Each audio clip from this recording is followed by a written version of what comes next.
need to heal us. So let's start with the concept of Newton's laws of motion. You can call this video as a synopsis video or the revision sake video. If you need the detailed theory or the concepts, then do let me know in the comment section, and let's start the video.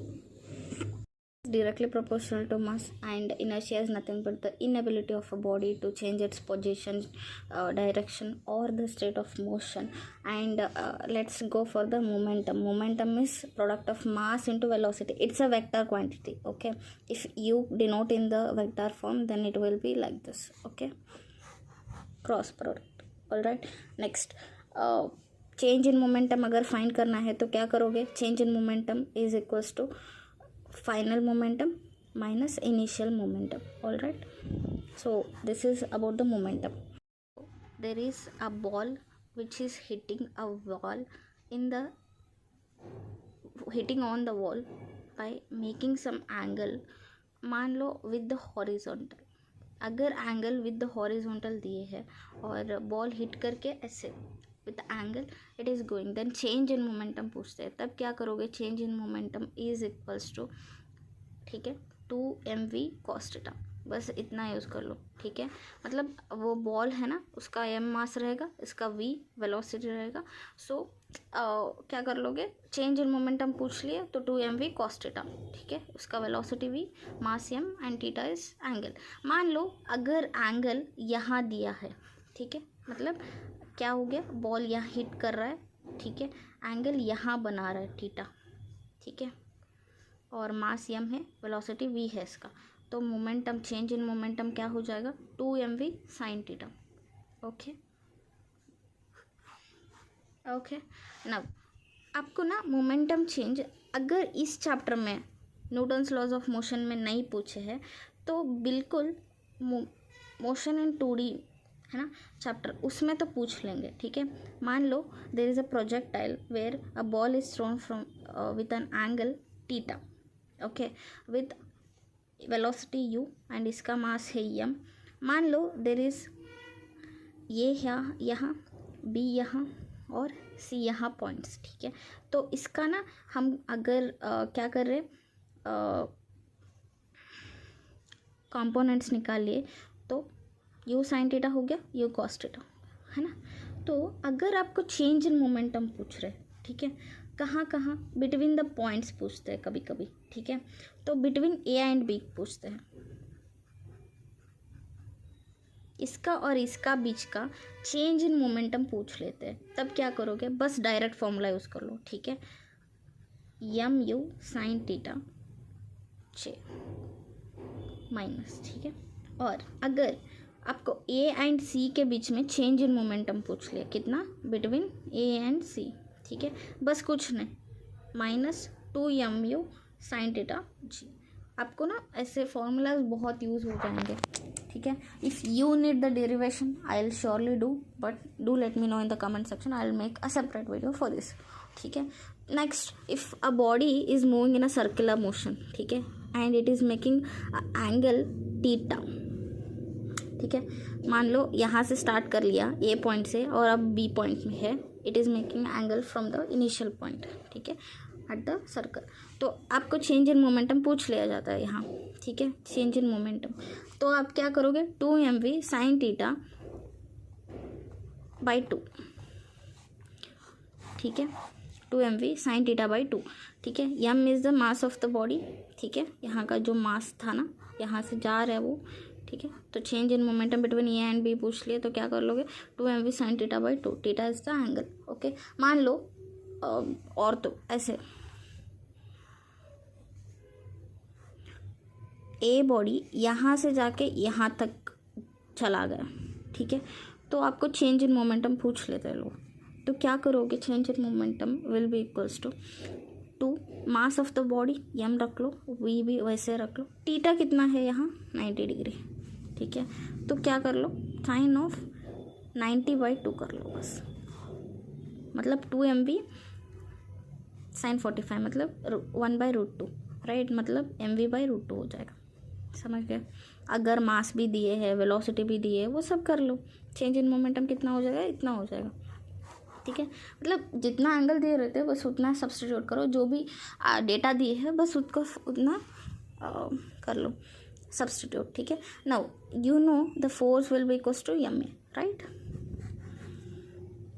Equals to M A है, और acceleration को क्या लिख सकते हो, F by M लिख सकते हो, ठीक है। देखो कांस्टेंट एक्सेलरेटेड मोशन में आप क्या कर सकते हो, आपको पता है 1D मोशन का v equals to U plus A T, ठीक है, S equals to U T plus half A T square, ठीक है, V square minus U square equals to 2as, है ना, ये सब फॉर्मूलाज है ना। आप क्या कर सकते हो, ए की जगह ना एफ बाई एम लिख लो, मतलब मान लो v है, v equals to U plus F by A T, sorry, and S equals to U T plus half, ये बोले तो F by M T square, ठीक है, V square minus U square equals to 2 into F by M, yes, okay. Question ऐसे भी पूछ लेते हैं, मान लो देयर इज अ गन, मतलब ये जो भी हम यहाँ ड्रॉ कर रहे हैं दिस इज काल्पनिक और इसका लाइफ में कोई अस्तित्व नहीं है, ठीक है। तो दिस इज बुलेट है, ठीक है, विथ मास एम जा रहा है, ठीक है, वी वेलोसिटी है, और एन सेकेंड्स में सॉरी एन बुलेट्स को वो क्या करता है टी सेकेंड्स में फायर करता है, ठीक है। There is a gun where a bullet is of mass m and velocity v, it fires n bullets in t seconds, okay, what is the force to hold the gun is the question, okay, what is the force to hold the gun, so force will be equals to क्या हो जाएगा n by t into mv हो जाएगा, समझ गए। अगर मान लो आपको ना पर सेकेंड बोल के क्वेश्चन में मेंशन कर दिया, मतलब what is the force to hold a gun when it fires n bullets per second having mass m and velocity v, तब क्या कर लोगे, पर सेकेंड बोल दिया तो टाइम विल बी 1 सेकेंड हो जाएगा, तो nmv कर लो, ठीक है। वेरी इंपॉर्टेंट फॉर्मूला है और बहुत बेसिक सा फॉर्मूला है, ठीक है। अब हो गया, नेक्स्ट क्या करेंगे हम, मान लो देर इज़ अ आयरन और any kind of plate over here, ठीक है, it is in the air, मतलब आप ना उसको फेंक लिए एयर में, ठीक है, आप ना ऊपर से फेंके, नीचे से क्या कर रहे हो, कोई और ऐसे बुलेट्स फायर करके इसको ना, वही आप अगर ऊपर से फेंके हो तो एयर में ही रहना चाहिए, वैसे क्या कर रहे हैं नीचे से ना वो फायर कर रहे हैं, मतलब इसका मास कैपिटल एम है और बुलेट्स का मास है स्मॉल एम, नीचे से कोई फायर कर रहे हैं ताकि ये प्लेट को एयर में ही रखें, ठीक है।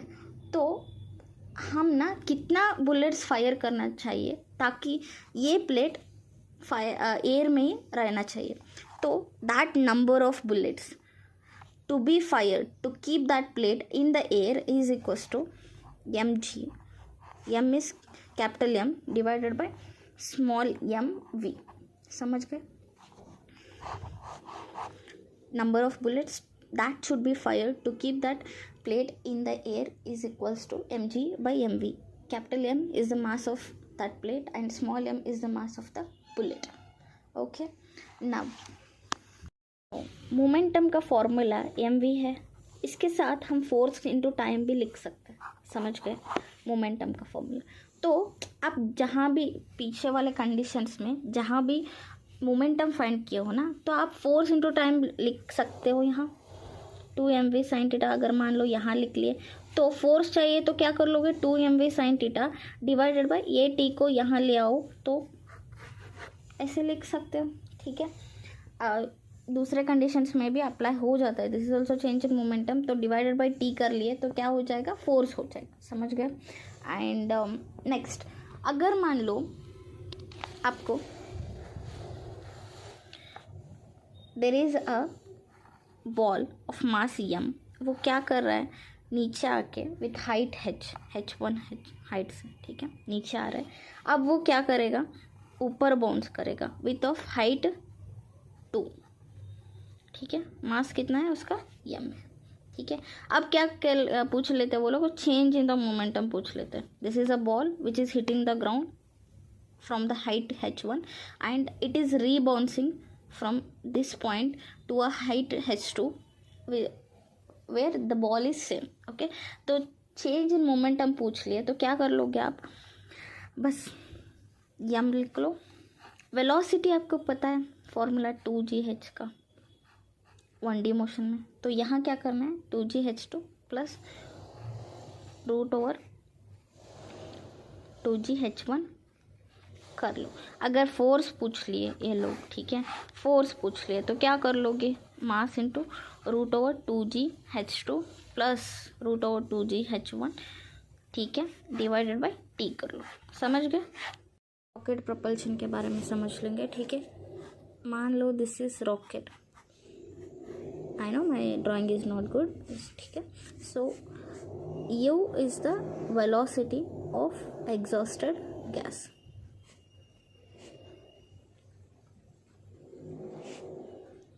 Okay, and dm by dt is the amount of gas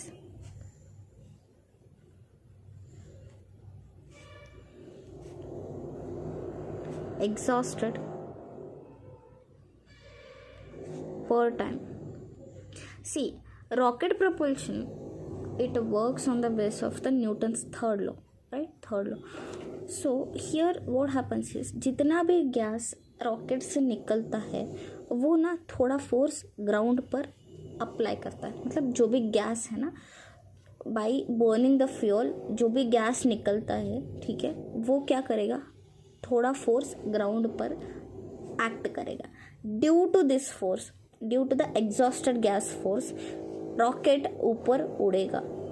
ठीक है, ठीक है, यहाँ ना कितना वो थोड़ा फोर्स आपको दिया नीचे due to the exhausted gas. Okay, और फोर्स, उस फोर्स के वजह से इक्वल एंड अपोजिट रिएक्शन में रॉकेट ऊपर उड़ा. ग्राउंड के ऊपर गैस फोर्स अप्लाई किया ताकि रॉकेट ऊपर उड़ सके, है ना. तो force,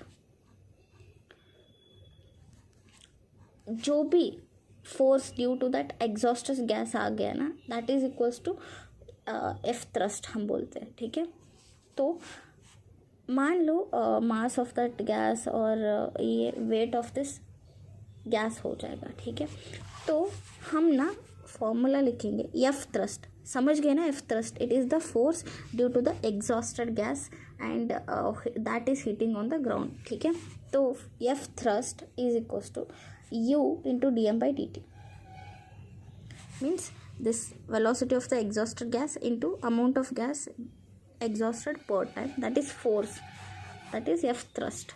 Okay, it is thrust force, and you must remember F thrust is also equals to exhausted gas का force, क्योंकि इक्वल एंड अपोजिट रिएक्शन दोनों का रहता है ताकि क्या रॉकेट ऊपर उड़ सके. ठीक है, हो गया. मान लो आपका ना, आपको क्वेश्चन पूछ लेते हैं कभी कभी. ठीक है, क्या पूछ लेते हैं, velocity of the rocket after time T बोल के. ठीक है, velocity of rocket after time T. Okay, fuel का मास मान लो यम आफ्टर दैट टाइम टी.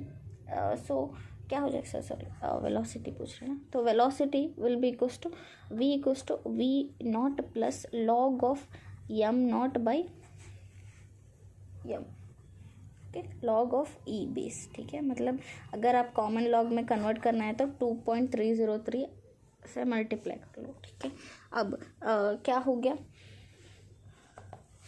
मान लो दिस जो रॉकेट है ना विथ एक्सेलरेशन ए ऊपर उड़ रहा है. अगर एक्सेलरेशन बोल के क्वेश्चन में आ गया तब क्या करना है, एफ थ्रस्ट. ठीक है, आप फाइंड कर सकते हो F thrust minus M G equals to M A, क्योंकि acceleration is due to towards upward, तो F thrust minus M G is equals to M A. Free body diagram से. ठीक है, now most of the concept are over in, मतलब basic concepts are over. So next let's go for the pulley concepts. Okay.